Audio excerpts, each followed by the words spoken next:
વીરેન ચોકસી, ખુશાલભાઈ jewellers, સુરતથી. આજથી 13 મેથી માન્ય શ્રી નરેન્દ્રભાઈ મોદીજીનું જે નિવેદન હતું કે સોનું ને ચાંદી આપ ઓછું લો દેશવાસીઓ માટે, તેની ઇફેક્ટ અત્યારે આજે જોવા મળી છે. ઇમ્પોર્ટ ડ્યુટી જે સોના પર 6% હતી તે આજથી સીધી 15% કરવામાં આવી છે સોનું અને ચાંદી બંનેની અંદર.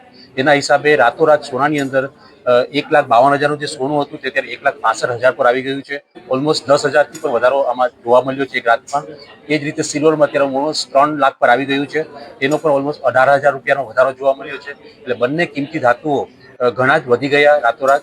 એટલે ઓલરેડી વધેલું હતું અને તેમાં પણ અત્યારે વધારો ખાસો 9%નો વધારો આવી ગયો છે.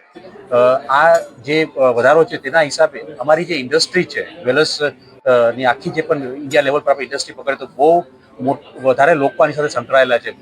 કરોડો લોકો સાથે આમાં સંકળાયેલા છે આ ઇન્ડસ્ટ્રીમાં. તે બધાને આમાં ઇફેક્ટ કરશે. લોકો ઓલરેડી સોનું મોંઘું હતું તેનાથી લઈ નહોતા શકતા, તેમાં આ ટોટિંગ વધારો થયો તેનાથી હવે કસ્ટમરો ઘણું આમાં લઈ નહીં શકે. માન્ય શ્રી નરેન્દ્ર મોદીજીએ જે બયાન આપ્યું છે તેના પર અમે લોકો જ્વેલર્સ ઇન્ડસ્ટ્રી આખી તેમની સાથે છે. છતાં આપણે ઇન્ડસ્ટ્રીનું પણ જોવાનું આવે છે. કરોડો લોકોનું રોજગારી જે ચાલતી હોય છે તે પણ જોવાનું આવે છે. તે હેતુથી અમે લોકો એમની સાથે વાર્તાલાપ પણ કરી રહ્યા છે. અમારી એસોસિએશન છે, જેમ and jewellery export promotion council છે, તે પણ તેમની સાથે વાતચીતો કરી રહ્યા છે અને આનો કોઈ વચ્ચેનો રાસ્તો લાવવા માટેની વાતચીત થઈ રહી છે. ઘર ઘરાવ આપણે સોનું પકડીએ અત્યારે ઇન્ડિયાની અંદર તો બહુ મોટી પ્રમાણમાં સોનું પડેલું છે.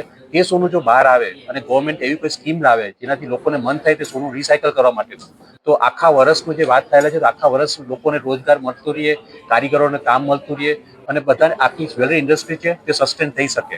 એટલે આ રીતે અમે લોકો અત્યારે વિચારી રહ્યા છીએ.